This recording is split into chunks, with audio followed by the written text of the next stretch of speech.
Tokotala CGTV, maman CGTV, na papa Michel Mayabou CGTV, CGTV, Africa CGTV, na Europa.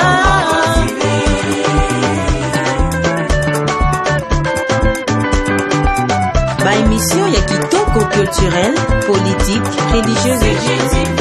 Tokotala ba mama na ba papa.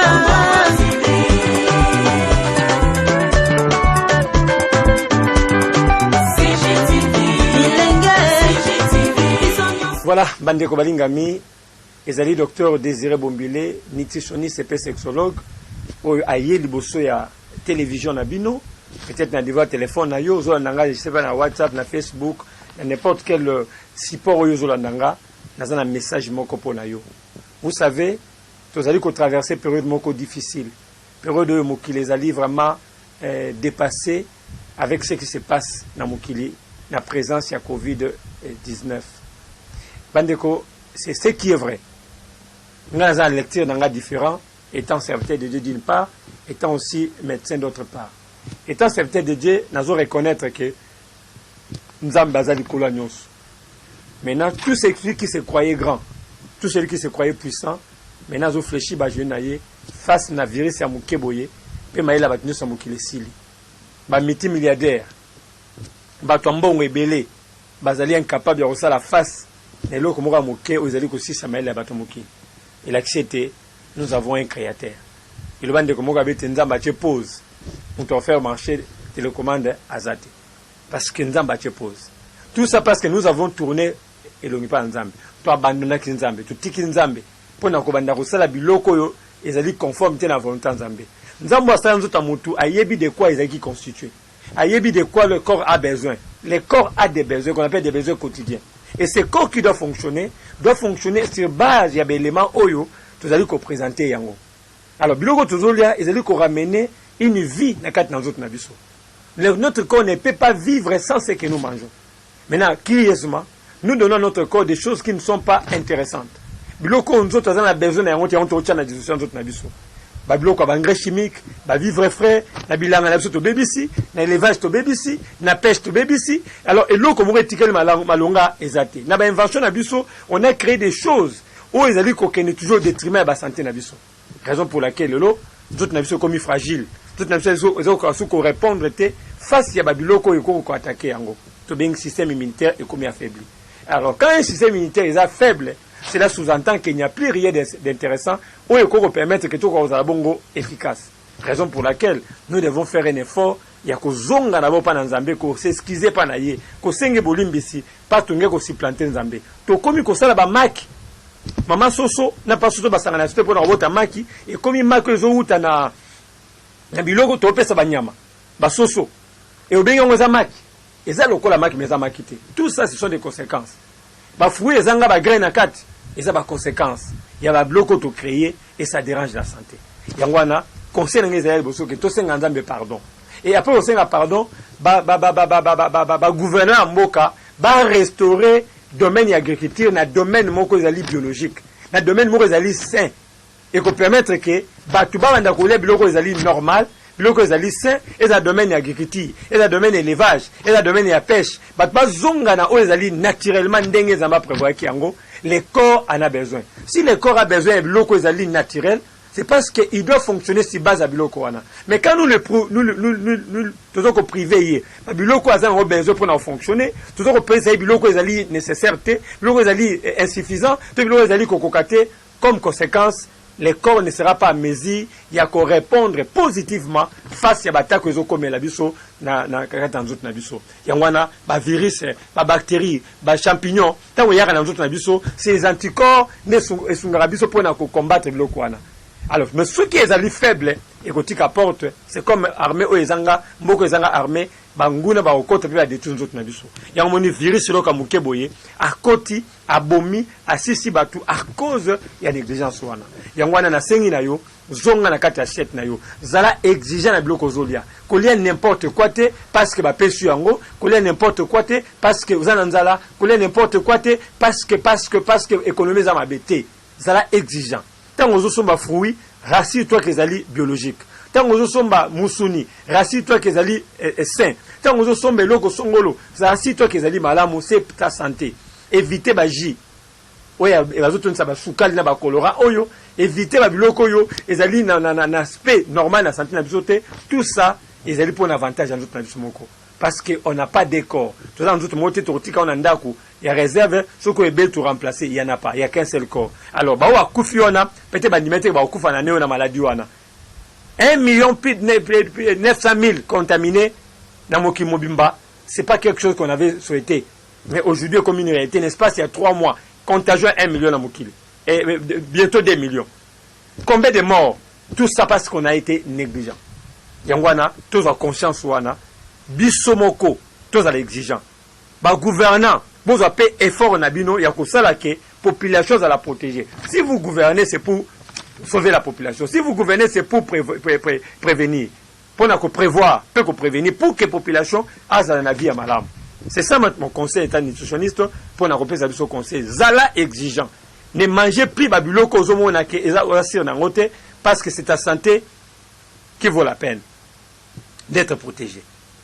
Ceux qui me tournent les alliés, les numéros dans sa télévision, 085 146 147 8 085 146 147 8 081 45 74 935 ou bien d'adresse email dr.bombile@gmail.com. N'oubliez pas 00 243 où ils ont code il y a RDC. S'il y a des conseils, je peux orienter, je vais vous orienter pour nous permettre que vous allez beaucoup plus très bien secourir. Je reste disposé pour vous. CGTV à la vitesse de la vie. Congo Gold TV à la vitesse de la vie. Voilà. Les alliés Dr Désiré Bombile, responsable du cabinet de recherche, d'écoute et d'orientation médicale Santé Plus, na Combo ya Créum SP, où ils ont bénéficié d'un arrêté ministériel, de la recherche scientifique, puis ils ont bénéficié d'un lago du ministère de la Santé. Les lots n'alingaki, n'a même qu'à présenter le travail que nous faisons par rapport au travail n'abuso et alinine. Je suis nutritionniste. Le travail nutritionniste, c'est lui orienté tout dans ceux qui doivent manger ou pas. Par rapport à la maladie à Moutou, par rapport à la situation à Moutou, par rapport à la santé à Moutou, donc on va orienter Moutou ni ne s'engage naïe ali à paliaté pour la santé à malam. C'est ça la raison d'être un nutritionniste. Et Batoumi Bazobela Lelo, yébiter qu'est-ce qu'ils doivent manger par rapport à leurs problèmes de santé. En fait, nous ne sommes pas venus combattre la pharmacie. Nous ne sommes pas venus combattre la pharmacie ou les hôpitaux soigner, que nous disons coup de chapeau pour la Moussa Bazosal. Mais nous sommes venus faire une complémentarité très importante où ils allaient négliger, voire aussi combattre par l'officine Ming. Il y a un domaine de la nutrition. Personne ne peut vivre sans alimentation. Même nous, on entend comme le bakisi, il faut lire malam, mais sans te montrer réellement qu'est-ce qu'il faut manger. Alors, le travail que nous faisons, ils allaient accompagnement et malade par rapport à l'alimentation. Mon toit est diabétique, mon toit est hypertendu, mon toit est par exemple une insuffisance rénale, insuffisance cardiaque, tout maladie moussou sous son pakala. Azali ko kota na tableau ya balima approprié pe inapproprié. Alima approprié ni ko lo balima o ezali ko permettre ye accélérer guérison na ye. Pe ba ki sone ça madame na nzoto na ye. Alima inapproprié ya balima o ko aggraver situation na ye. Ce sont des choses que nous ne tenons pas compte. Il y a des gens qui sont hypertendus, diabétiques depuis des années, mais qui n'ont jamais été suivis par un nutritionniste pour nous orienter réellement ce qu'ils doivent manger ou pas. Raison pour laquelle vous devez mettre en tête que vous avez toujours besoin de batouana. Domaine nyonso oba minga bazé spécialiste bazali subasman yango zali bongo nutrition. Ezala cardiologue, ezala néphrologue, ezala ophtalmologue, ezala bongo gynécologue pe bongo na bongo, tout ce monde là bazana besoin ya subasman ya nutrition pour na ko aider ba malade na bango na accompagnement moko ya malamu. Donc aucun nutritionniste ne peut être négligé par rapport à la prise en charge de ba malade. même dans la situation Covid à Aboye, il est toujours important que non, pendant que quelqu'un est soumis à un traitement songolo, il doit être accompagné d'un nutritionniste qui doit lui montrer ce qu'il doit manger ou pas. C'est toujours important. Et vous qui me suivez en ce moment, prenez conscience dans le Kambango. Nous sommes des conseillers en nutrition. Nous sommes prêts à vous accompagner. Dans le domaine, il y a politique. Dans le domaine, il y a social. Dans le domaine, il y a sport, musique, autres. Personne ne peut fonctionner sans un conseiller en nutrition. En commençant par le chef de l'État. Dans une nation, soit un conseiller politique, conseiller, il y a domaine sont par là. S'il n'a pas un conseiller en nutrition, il y a un vide, il faut corriger un haut. Dans le domaine de la ministre, dans le cabinet, ils doivent toujours avoir un conseiller en nutrition. Dans l'équipe nationale, l'équipe locale ou bien nationale, ils doivent avoir un conseiller en nutrition. Les musiciens, les musiciens profanes, les musiciens profanes, de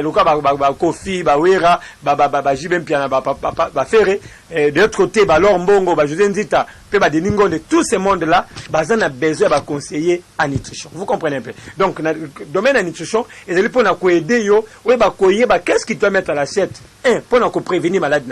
Deux, pour dire que ces choses là, et puis soit pour empêcher danger. Parce qu'en mangeant, on peut avoir trois résultats. Au cas où on est malade, au cas où on est malade, au cas où on prévenir malade. Et souvent, parce que toujours les malades, toujours les malades est belé parce que tu négligé le domaine. Et on va que vous avez besoin de conseiller en nutrition. Docteur Désiré Bombile a formé plus de 300 conseillers en nutrition au Bazali côté Lengana, Bazou orienté. Alors, si vous avez besoin de ces choses-là, parce que la Ningaï, les numéros, ils allaient 00243 85 146 147 8. 00243 85 146 147 8 ou simplement 081 45 74 935. N'oubliez pas, indique RDC 00243. Docteur Bombile, @gmail.com, on est l'adresse email Nabiso. Mais retenez encore une chose importante, on a ça. Même ceux qui ont allé Moussika, même ceux qui ont allé un problème n'importe quel problème à santé, nous sommes prêts à accompagner pour que aux soit solution na problème qu'ils préoccuper. Même un problème sexuel la solution c'est toujours dans l'assiette. C'est pourquoi nous sommes là pour vous accompagner pour que Bozo Bongo, la solution la plus voulue, la plus recherchée que vous pouvez trouver seulement dans votre assiette. Parce que notre slogan, c'est la guérison dans l'assiette, la santé dans l'assiette. Merci beaucoup et à la prochaine. CGTV à la vitesse de la vie. Congo Gold TV à la vitesse de la vie. Merci beaucoup, chers amis. Je suis venu aujourd'hui pour nous bongo Covid-19 par rapport à la prévention et prise en charge. Je sais que nous sommes mobilisés pour nous apporter solution. Mais il y a un aspect alternatif où nous avons apporter pour une solution. Nous ne sommes pas venus remplacer ceux qui font ce travail, nous sommes venus pour les accompagner. Nous avons fait un effort, il y a recommandé l'autorité, il y a Mboka, et puis surtout, nous allons s'occuper de la cellule de riposte pour le coronavirus. Nous avons apporté notre expertise. Le bien schéma, l'accompagnement par les aliments. Tout le monde qui a besoin, il y a Kobika, pour la prévention, il a besoin, il y a traitement ou toujours proposé au niveau du cabinet santé plus. Qu'est-ce que nous avons prévu? Du point de vue prévention, il y a des aliments où ils allaient renforcer notre capacité immunitaire pour en faire face à traitement et pour en faire face à la Covid où ils allaient attaquer Bissot. Ça, c'est la première des choses. Il y a mis balai du point de vue traitement, la prise en charge. Ils allaient être battus mingi, basali, na trois étapes. Tu as l'étape autobengi, étape bénigne, les allons faibles, étape modérée, et puis étape autobengi, étape yasuka, autobengi, étape ya grave. Alors, dans l'étape le Covid est soigné par des symptômes. Où ils allaient présenter. C'est un traitement symptomatique. Alors, nous avons prévu, selon recette à Covid. À Covid, anti-Covid ou bien absence à Covid. Alors, orientation, c'est-à-dire que nous avons présenté tableau naïe. Il y a différents symptômes. Nous avons prévu une série. Il y a des solutions où ils allaient bongo alternatives par rapport à la Covid-19. Alors, il y a des solutions pour la mot de tête. Tout ça, on a pour la mot de tête, je crois que c'est la biso insert, il y a y a ba produit yango. Alors pour la maux de tête, tu allais pour la fièvre, tu allais pour la kosu, tu allais pour la étape oizo koma ke mutu ba poumon na ye ils allaient déranger pour la restauration ya ba cellule wana. Et sous ce travail là, tout ça là yango en accompagnement, il y a contrôle, il y a antécédent un malade. Un malade a un Covid qui était hypertendu. Comment on va l'accompagner? Qui était diabétique? Comment on va l'accompagner? Qui était par exemple malade moussouana? Comment on va l'accompagner? Bien que à un traitement à Covid, mais on ne faut pas oublier parce que c'est une personne déjà vulnérable avec des anticorps faibles par rapport à maladie de Kotungse depuis des années. Donc tout ça, il y a tout un programme alimentaire où il faut accompagner pour nous associer accompagnement à maladie Oyo à Zanayango. Raison pour laquelle nous avons voulu à notre niveau apporter une expertise claire pour la solution à l'écamotel bongo Covid 2019. Yangwana nazo senga na bino nyonso. Vous en avez qu'on a zobela benga biso trouver banini ko orienter la yango. Ce que ça qui déjà aux sous-traitement. Bazo landio la bande ko ana trouver couper sa conseil ata na musika parce qu'on n'est pas associé na makambazo sala trouver sa conseil mais na musika biloko de senga na alia le senga na aliate. Tout simplement parce que nous voulons que les gens babika et non batubasanini bakufa. Voilà le travail que nous faisons. Nde yangwana na présenter bino. CGTV à la vitesse de la vie. Congo Gold TV à la vitesse de la vie. CGTV, CGTV, maman, CGTV, papa, Michel Mayabou. CGTV, CGTV, Africa, Europa.